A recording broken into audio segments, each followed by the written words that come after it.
Hello everyone, this is Noor Musa. And this is Rachel Sider. Welcome to Confused About Syria. Confused About Syria is a 5-episode series talking about 2 aid workers' experience working on Syria, trying to make sense of recent events and their future implications.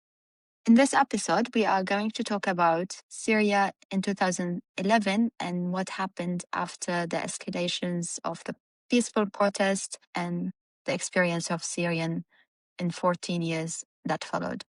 So, as we mentioned in our first episode, our experience with Syria predates our lives as humanitarians. And so, what you might find throughout this episode and the ones that follow is that we'll be using some language that might be a bit less neutral than we might were we to be describing this, particularly from a humanitarian point of view. And that's because a lot of what we're referring to today is quite political, and it's hard to completely ignore, if not forget, that this is, the end of the day, really a political crisis. And we'll be digging into some of those details over the course of our conversation. I think many of us at that time, we were watching the Arab Spring news, citizens of Egypt, Tunisia, Libya, Yemen going into the street, demanding change, improvements, addressing issues that they are dealing with, corruption, the economic situation, oppression. And Syrians, like other communities in the region, also had issues they wanted to voice. So it started as a peaceful protest. You see the slogans "Mia Salmiya," like peaceful, in many of these protests. And similar to also what happened in other countries, unfortunately, these crowds and through different interactions, through different events, with violence, with detentions, torture, use of weapon, human rights violations against whole communities, which escalated the situation quickly. So what started in March as a peaceful protest, in a few months after, escalated in a way that it was shocking to most of us who are monitoring the situation in Syria, trying to understand what is happening. And the most important thing here, these protests started in a few major cities, but you saw them across the whole country, expanding because of the way they were met and there was the government response to them. And everyone was taking to the streets. You didn't see one sect, as someone would assume, would go to the street. It was everyone, Christians, Druze, Kurdish areas were protesting, Alawites were protesting. Everyone across the country felt like this is our moment to come together and demand improvements and change. Yeah, and I remember that as a time, a very brief period in which people were really hopeful. There was a tremendous amount of optimism that even I could sense as a young student of Arabic in the United States, and was learning words like thawra, revolution, or hurriya, freedom, because that was what was really being felt, I think, for a brief moment in time on the streets, online, and among even the Syrian diaspora and fellow classmates who were following the situation, and how a lot of the diversity that we described in our first episode led to a real standing together around what was initially a very common cause of freedom, of dignity, and justice. We don't want to give the history here to listeners. They can obviously, if they want to learn more, there are so many resources to go through the timeline and see for themselves more examples on why people went to protest, what happened, and how things escalated. Here we are focusing on key angles. Like we started with everybody went to the street, and it's something that was happening in the region. It's important to also look at Syria at that time. At that time, Bashar al-Assad was recently covering after his father passed away. He was somehow accepted by the community. He was open to improve the economy in the country. He was driving across the Damascus and meeting the people. And so when you read about that time, he was accepted in a way that people didn't really go against him, directly against him. That wasn't the first demand. But when that shift happened, when people were, no, we don't want this government anymore, we don't want you anymore, is when violence came into the picture. When you start seeing in the news, but then Syrians were experiencing that detention, fear of going and joining the protest, as I said earlier, destruction and all of that. But it started with people just demanding to see results on the economic promises that was giving to them. Syria was a young country at the time, so many young people wanted opportunities to work. Syrians were concerned about corruption. family members in the Assad family were controlling the economy with very little space for ordinary Syrians to be part of the economy and to have free access and open access to these resources. There was also lack of political freedom, one party controlling the country for a long time, exercising oppression on different parties as well, and then detention. There were certain laws in the country that people were questioning, they didn't want to have. So they have started with these few demands that escalated later on to that major demand. And one of the reasons, actually, one of the triggers was also droughts. The country experienced one of the worst droughts it's experienced in modern history between 2006 and 2011 in the northeast side of the country, where many communities displaced to urban and rural areas in the south and the center of Syria, which caused pressure on these communities. Very little was given to the hosted communities, to IDPs themselves, which was one of the triggers for these movements. But if you go through the history and read about it, you'll know that violence and the use of violence was the main trigger for the shift in the demands, initially demands, but then things shifted even more. I think it's also really powerful that a lot of these demands were about addressing people's basic needs, right? And meeting their concerns around the cost of living, around the ability to have some freedom of expression and to exercise basic civil liberties, and to also to live in safety and in dignity, and how these demands could have been remedied by a series of political reforms or even concessions that signaled kind of a step in the right direction here. But that even in those early days of protests, there was a general lack of willingness to even consider how those demands could be met. And that, of course, then led to a greater dissatisfaction amongst the protesters when they weren't seeing the change that they were demanding. This, I think, is kind of clear in some of the slogans that we've seen, which really reflect some of these core values that people were advocating for. The Syrian people will not be humiliated. The call to live with dignity, the desire for freedom that was often referenced in slogans, and how these kind of values, which initially really united the protesters when they were not realized, then became cause for asking for more, as you've said, Noor, and also then leading for them to be even harder to realize by the Assad government in its own unwillingness to compromise. Yes, and just reflecting on this, but also on the limitations for these protesters they had when it comes to connectivity and connection to the other parts of the country and the communities who are protesting in other parts, them being governed by this government for a long time and seeing the transition being like it's clearly a nepotism system. You feel a bit limited in your demands, knowing that there is no alternative somehow, because it's just the system was built in this way. Syria was different to other countries that experienced Arab Spring in a less violent way. The transition of power was happening through a coup. In Syria was different because the same government was controlling everything. The military, the services, everything, even access to food and all of that. So there were limitations for Syrians to make large-scale demands or to even connect to other protesters in other parts. I was reading the other day, and one of the protesters and one of the people who joined the rebel movements was saying that the revolution helped them connect to other Syrians in different parts. They never knew that they will be there one day. They didn't understand the lifestyle. They didn't understand the culture. But because of this disconnect, it also undermined the strength of the movement in the early stages, and something around the experience of protesters and the level of violence they were exposed to.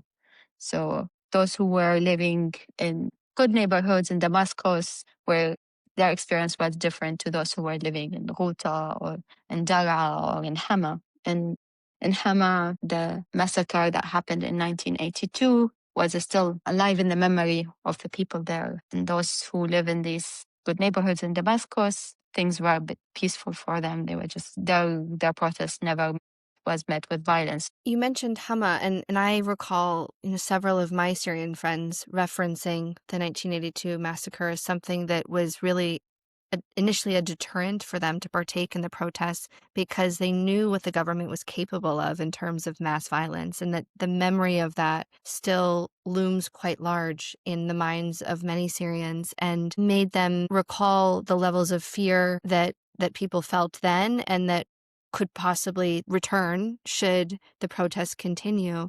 And I think it also, reminds me a little bit of how constrained people therefore were in the spaces in which they could voice their fears and their concerns and their demands, and how traditional forms of organizing, whether it's labor unions or professional associations, or even more subversive forms of opposition, were not only unlawful, but were actively, punished, and that the risk of partaking in some of those activities meant that the ways in which people could come together were very constrained. And that's why, of course, we did see social media playing a really effective role in galvanizing people and allowing them to communicate and coordinate in certain ways, because there were no physical ways of being able to do so.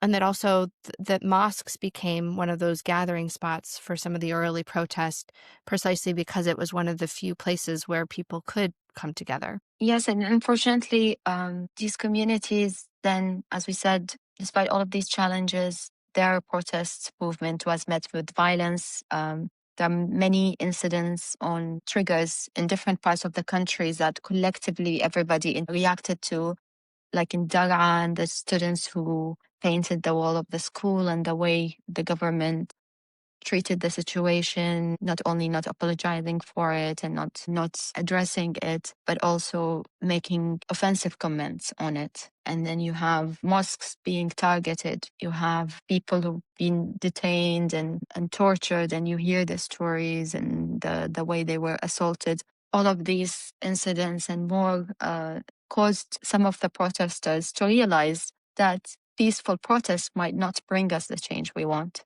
that this government is using violence and arm against us. How can we, alone with our voices, protect, still be safe, and deliver on what we started? Because we already started this. Like, we cannot just stop now. We already lost a lot. And that's something that triggered the government to, for example, release what happened, the incident with the releasing extremists from prisons, to change the narrative and reflect a narrative that this movement is by a certain sect, and these are enemies to the state, and these are causing a threat to Syria. So they shifted the narrative through this attempt from civilian movements to conspiracy by different regional actors, by different religious groups, to justify using more violence on communities level. And then we started to see the horrifying use of chemical weapons and attacks on a whole community, displacement of whole communities, sieging certain communities for long periods, not allowing for aid and food to come in.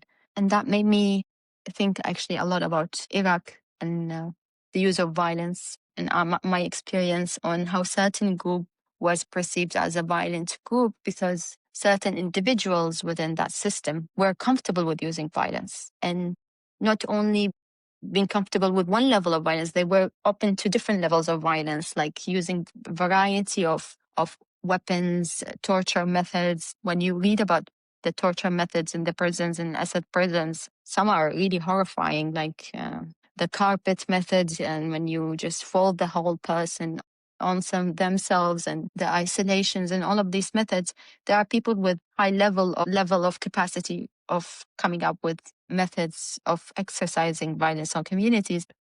So what you're describing around the ratcheting up of violence against protesters, and how that then led to fragmentation in the protest movement, it reminds me a lot of some of the conversations I had with Syrian friends who fled in some of the early days of the uprising precisely because they were confronted with really difficult choices around how to both defend themselves in the face of really overt and aggressive forms of violence. How much were they willing to tolerate for this movement and this cause? And it also forced them, I think, to reckon with the question of whether they were willing to partake in violence in response as a means of defense or otherwise. And I think that also very much then shapes the trajectory of displacement and how people's initial motivations around the uprising were altered in response to how the Assad government chose to approach the protesters and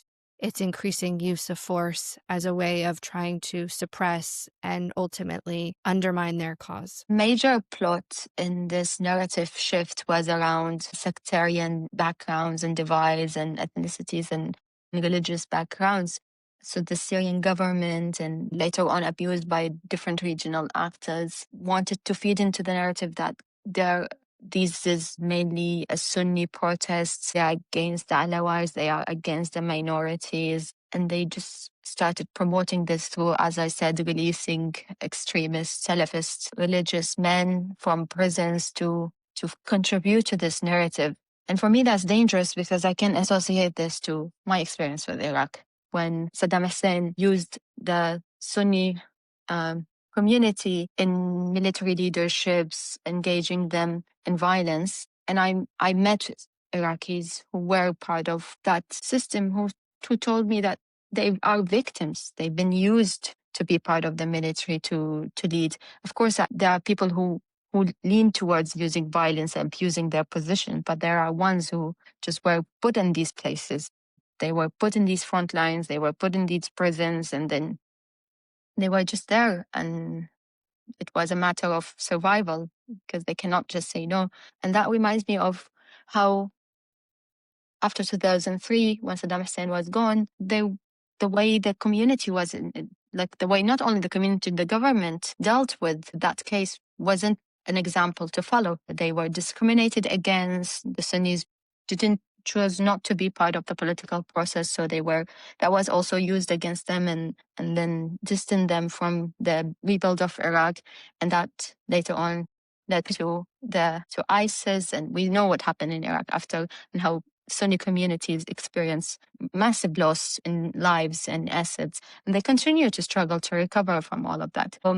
And Syria tried to do the same, like Iraq, Sunnis and Shia narrative, and so that dynamic helped certain politicians and certain agenda. And unfortunately, that was a narrative that was adopted in Syria, and we can still up to this day hear that divide between these two groups, and it's a matter of survival. But that was one of the very dangerous narratives that the Syrian government tried to feed in from the beginning, which led also to the escalation of the protest movement and causing it to shift from civilian movement, a protest, to an armed conflict, a civil war. You're right. And I think what this also reflected was increasing regional power struggles and interventions by regional powers that were either in reaction to some of those dynamics or served to fuel some of the sectarian divisions that were reinforced or laid bare by the approach of the Assad government and other forces, and how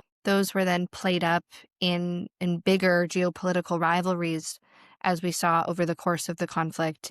And I think it is worth reflecting a little bit on the role that different regional and international actors played in both the early days of the uprisings, when we may have seen a bit of a slow reaction and a bit of deliberation by some powers to even consider how to engage and respond to what was taking place in Syria, predominantly because of what was happening in the wider region and reactions that had played out in places like Yemen and Egypt and Libya and Tunisia, but also the impact that had, both the lack of decisiveness to intervene at certain stages and the implications as this had then later for the war no longer being a war led and resolved by Syrians, but one that became about something very different. Yes, as I said earlier, and I think when you dig deeper, many Syrians would tell you that at that moment they felt that they no longer can be peaceful. They no longer know how to fit in because different groups have started to emerge. The Free Syrian Army also had upon its like subdivisions, people with different ideologies. Then you started to see some extremist Islamic thinking coming into the picture in the communities that they were controlling at some point, different leaderships taking different decisions, conflict within these different leaderships. This regional intervention fed into it because these groups wanted weapons, wanted arms to fight. And so those who made the decision to support this group or that group made it based on obviously political leverages and political benefits, but then also based on expectations of what language is going to be used and what ideology is going to be imposed and all of that. I also remember many Syrians saying that they didn't subscribe with the ideology that they were exercising, but they wanted the resources.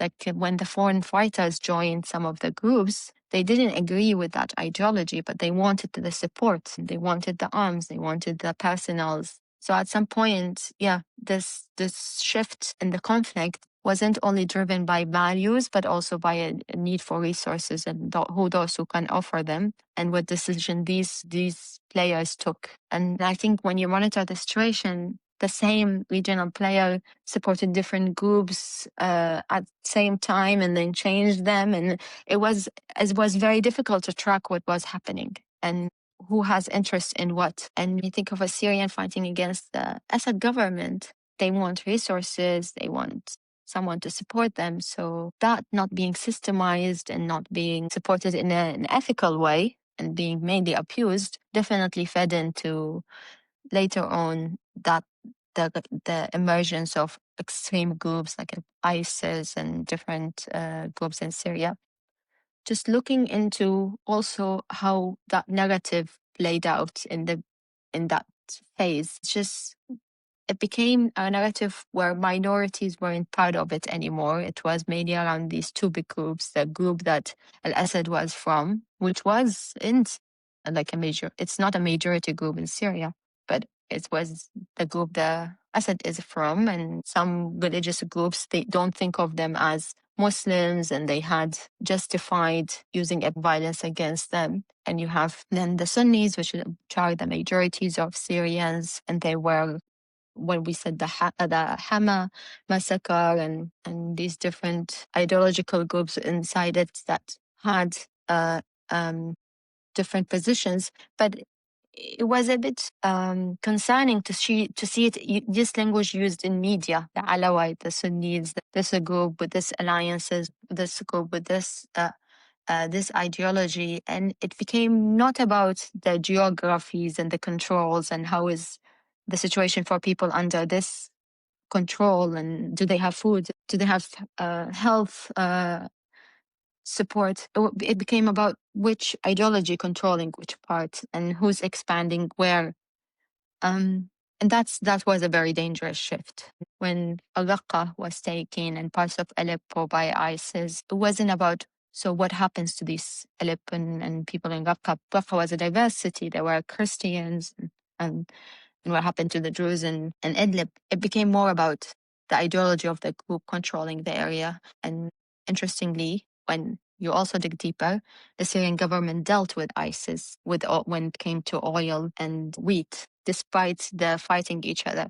And so different groups, despite them fighting each other and being involved in this conflict, still exchanging resources. It's a very complicated context. And so attention to Syrians in these communities under all of these different front lines and conflict parties, many Syrians seeked refuge outside of the country as well.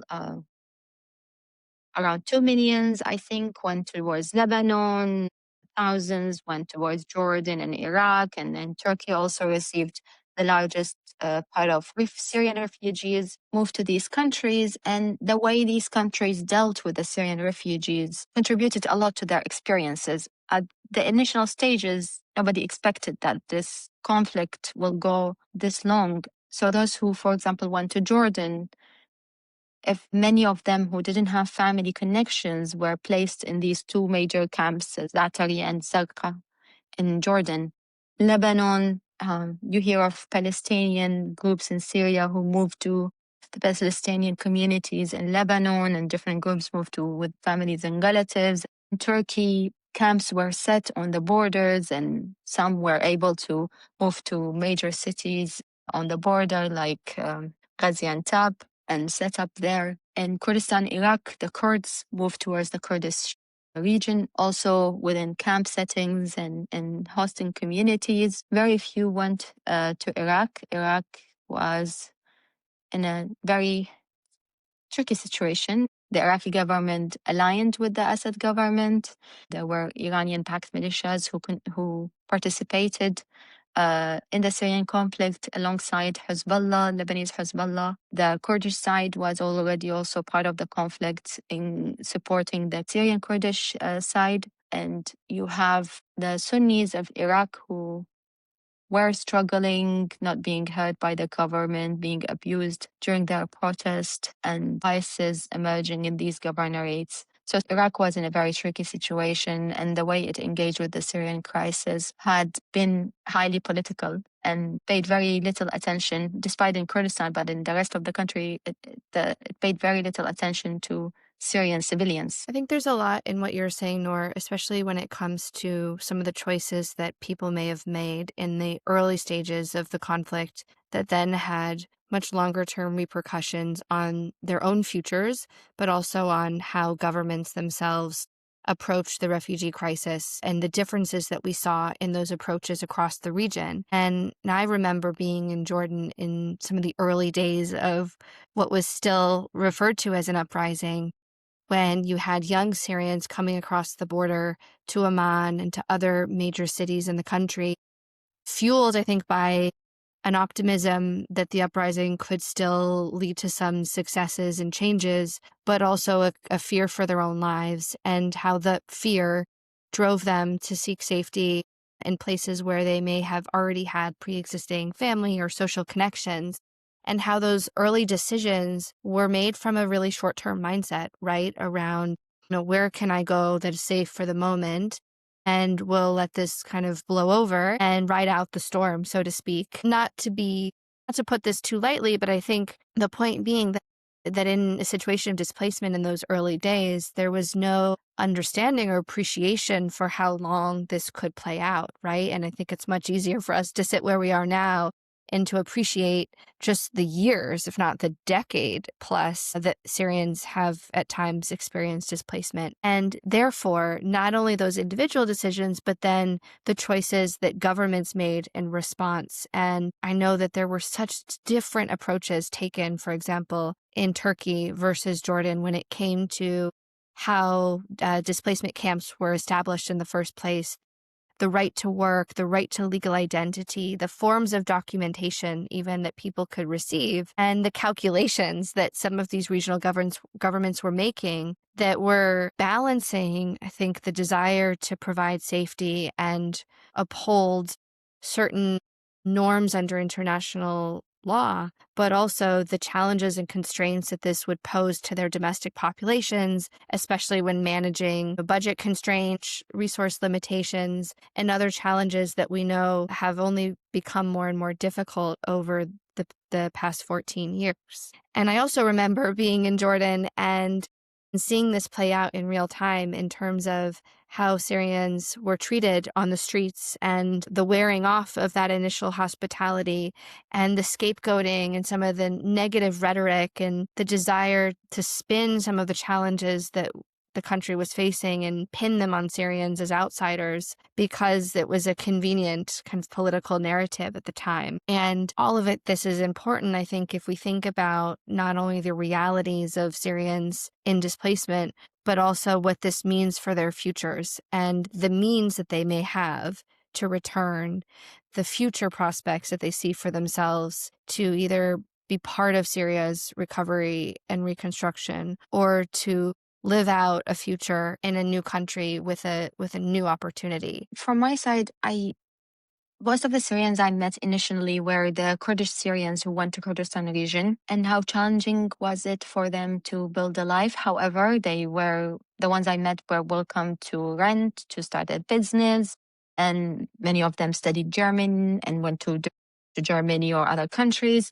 So that was something positive, good experience I've seen. But then when you interact with Syrian refugees, you meet in, as you said, in camp settings is a very different, and how that unfolds. I remember a few friends, and I would like to share here because it was for me. That's why the last few years before the fall of the regime were very critical to many Syrians, because their hosting countries became less friendly, as you said, to them, with the policies and the community as well. So when I was in Yemen, I had Syrian colleagues who had their families in Turkey, and their kids, they don't speak Arabic anymore. Their kids speak Turkish. They love Turkey. They are part of the country. However, these two colleagues, they were always worried for two things. One, that the earthquakes, obviously. And so they were always monitoring the earthquake and them being away from their family, just trying to make a living for them, because it's not easy for them to find jobs there. They were worried, but mostly they were also worried about deportation and them not being with their family in case this happened. Like one of the colleagues were very concerned about his wife going to the market and then she get deported and nobody stays with the kids. And that made me, when the fall of Assad's government happened, it made me really happy, mainly for him at the beginning. Initially, I was like, finally, he can say that I can go back to my country, because he was struggling. Like, where can I put my family in a place where they can be safe and then live in dignity, and he can work and build a life when everywhere was closing doors. Like, it was very difficult to get refugee status anywhere for Syrians. Things got challenging also to maintain your visa. Even if you are in Turkey, it was very difficult to maintain your residency and visa. So if this thing has been prolonged longer, probably things would have been more challenging for many Syrians outside of Syria. And one thing I also wanted to reflect on from all the Syrians I met outside of Syria is resources. Was a big part of their experience once they left Syria. Those who had $200, their experience was very different to those who had $2,000, or those who went to Jordan and had to drop their belongings and walk for kilometers to find safety. So that was also part of it, is how much resources they had. And that's something that needs to be reflected on, because now, as you said, when they are back in Syria, being part of the economy, and what is the implication of that experience and the lack of support that they have received in these different countries. And when it comes to the Syrian refugees, when I was in Syria, I was told by many Syrians I met that they knew Iraqis, because Syria also received large wave of Iraqi refugees in the 80s. And that's when many aid organizations opened in Syria and started programming as on Iraqi refugees. And just thinking about it now, how those Iraqis who were in Syria and came back to Iraq, how they were part of the country and coming back from Syria, interacting with the culture and the way of living, and bringing that to Iraq, and vice versa, as Syrians interacting with Iraqis in the country and learning from that refugee crisis, and already having some aid organizations there. There are human challenges, but there are structural benefits into this. And without reflecting on how a refugee community contribute to your country, how them returning back, that contribution to their country could be shaped, as well as how you set systems to deal with these kind of crises, is very important and it's very critical. And I hope there is more emphasis on this now through the Syrian case, because it's a major refugees case to study and look into, not only, as I said, when the Syrians return and how they are going to contribute to their countries, but these hosting countries has to reflect on their experiences, their process, policies. How one major thing we say in Iraq is that the service sector in Iraq wasn't as good before Syrians come. Like, there's much better services provided now, and like the hospitality sector, much better food options. They bring culture, they bring labor, they bring ideas, and we need to appreciate that. And I think this is around the narrative around the benefit of having refugees, but we have it and we see it, and obviously there are challenges to hosting refugees, as we've seen in Lebanon, a country that is already struggling, but it also depends, as I said, on policies. And I think from your experience and my experience, when we meet Syrians outside the country, we never actually go farther into asking them what is their background. Because we know, for example, they are refugees, or we know they are um, an immigrant or an NGO worker, a colleague. We don't go asking to, like, what is your background? What was your experience? Because we know that the whole country, everyone inside of Syria struggled. So it is, for us, it's a bit sometimes shocking to see that sectarian narrative emerging and people experiencing this conflict as determined by that one element. We were talking about this earlier. It's like all of these experiences are important to look at. And of course, when you were in Idlib and you were bombed with these barrels with chlorine and very little support, getting very little support is different to you being in a city that was relatively stable for a few years, but you were under sanctions, economy was weak, the services were weak, you weren't able to travel and you were trapped, you don't have the resources, obviously the oppression, you didn't have freedom of speech and all of that. So every part of Syria has an experience that needs to be respected, and it's very dangerous, the sectarian narrative. And I would always like link it to Iraq because I saw the danger of it. It's very sad that today Iraq remains a fragile context, remains in war with ISIS. We remain somehow divided, somehow. If you ask Iraqis now, they tell you, I am concerned to travel to this part of the country. I have never been. I don't know how they will expect me. A few years ago, there was a conflict based on sectarian backgrounds. And it's very dangerous because now, if you eliminate this fear, you will have more economic movement and opportunities to engage with culture and education and business in these different parts of the countries. We do already see it in Iraq. And I think the message from me here is that Iraqis know how dangerous is this narrative, and they know who benefits from it the most. And we hope that for Syria, more people realize it sooner and avoid that trap. So we've heard from you, Noor, about how Iraq really is a cautionary tale when it comes to some of the parallels and the differences in Syria's devolution from an uprising to a protracted civil war. And of course, some of the parallels that we see emerge around the role of regional powers, the support or not of the international community, and the dangers in particular of a sectarian narrative emerging out of and being often imposed on how many come to understand the conflict. And I think what's important here are a couple of things. The first is really recognizing that Syria's civil war began as a peaceful movement of people that were all united around some common values, including dignity and freedom, and that uprising then emerged into something that was much more protracted and violent as a result of a number of factors, including the role of the international and regional communities. And that uprising had a tremendous amount of potential, but was deeply shaped by a history of oppression and a longstanding aristocratic, kleptocratic system that was very difficult to disrupt in the ways that maybe we saw in other parts of the Arab Spring. I think a second lesson that's also emerged is the perils of narrative, right? And how both the Assad regime and regional governments who were taking sides around the future of the regime's life and lifespan chose to reinforce and emphasize a sectarian narrative that divided Syrians and pitted them against one another. And that shaped not only the trajectory of conflict, but also the futures that people could experience in displacement and the role and engagement of the international community and the options that were even on the table to try to control the situation, if not reduce its impact. And I think a lesson that we haven't really touched upon, but I think is really crucial in this conversation, is that in those early days, there were options, right? And in particular, there was really an expectation, I think, that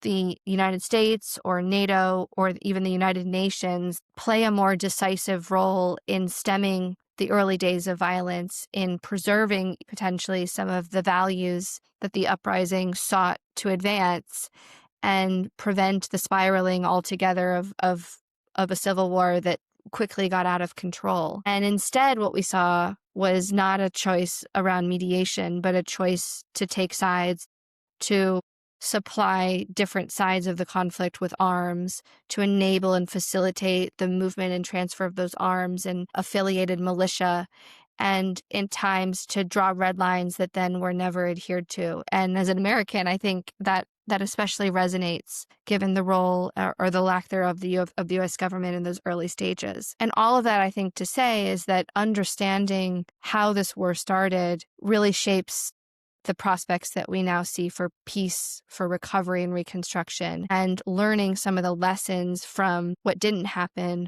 but also some of the tragedies that played out in Iraq as a precursor to all of this is important as we look to Syria's future. Thank you, Rachel. And I think your last point is why I feel a bit strong about making this podcast, is the future of Syria. And we care a lot about the future in Syria. And there is so much learning from Iraq.